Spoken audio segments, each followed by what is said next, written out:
Military homecomings, we see them celebrated on the news.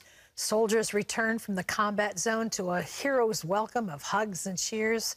What we don't see is what happens next. Dr. Tiffany Tajiri is a veteran U.S. Air Force officer and a licensed and board-certified clinical psychologist.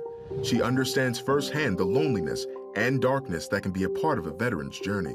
My veterans have come up to me and said, "Doc, where is God in war?" She says many have a hard time adjusting to life back home and often lose their faith.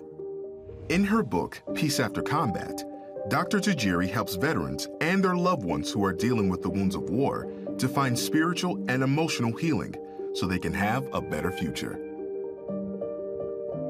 Dr. Tiffany Tajiri is with us now via Skype. Welcome to the program today.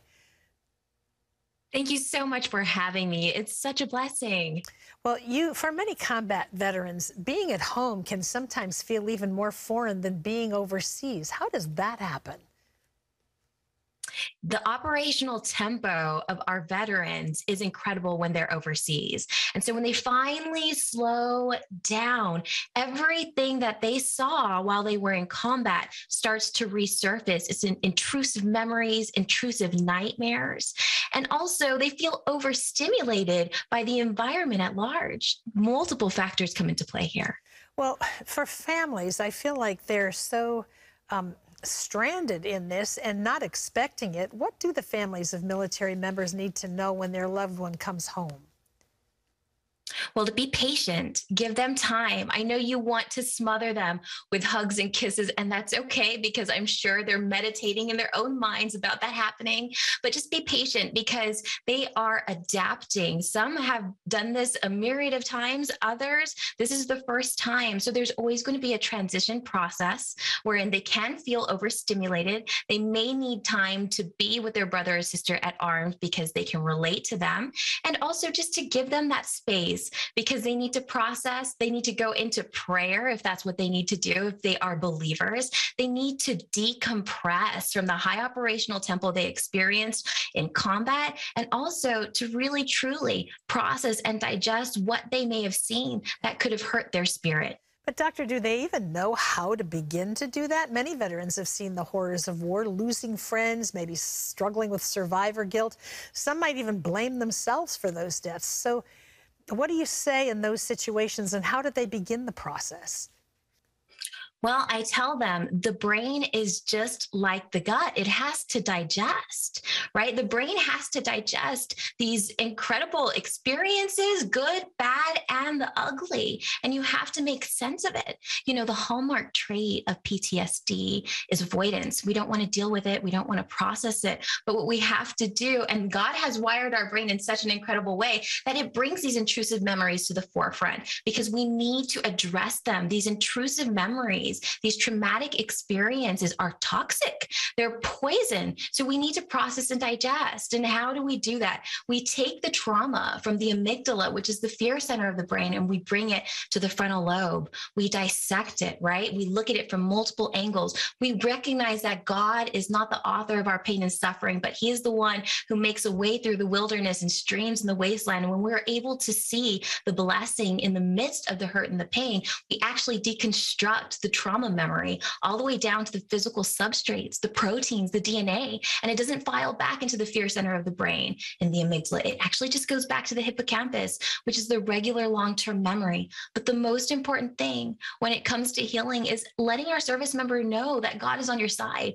God neurobiologically wired you to love and to be loved. You were created and designed for love and relationship.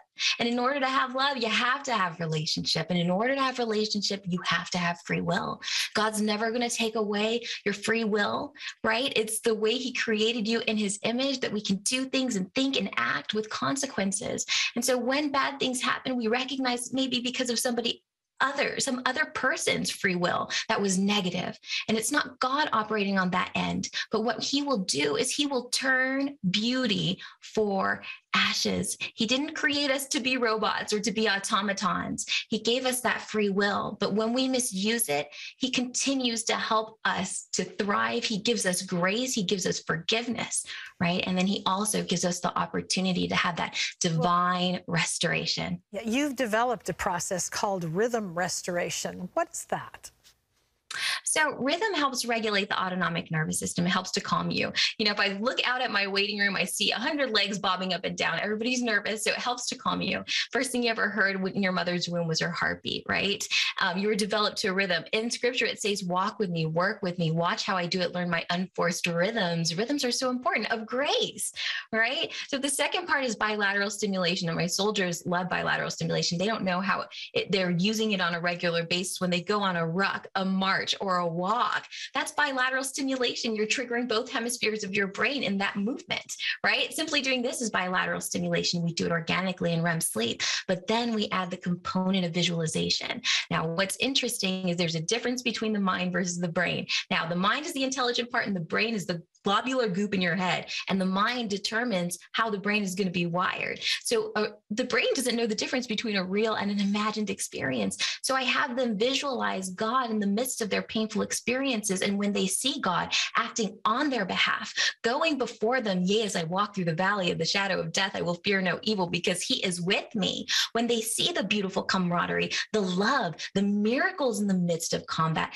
they're changing their memories. And that's using the power of their visualization. I always think of the imagination as God's projector, what he wants us to see, because he asks us, I can do more than you could ever imagine, guess, or request in your wildest dreams. And I have people visualize the Ephesians 3:20 life, and also to look back at the past simply by tapping and closing their eyes where God is and how God is working in their favor.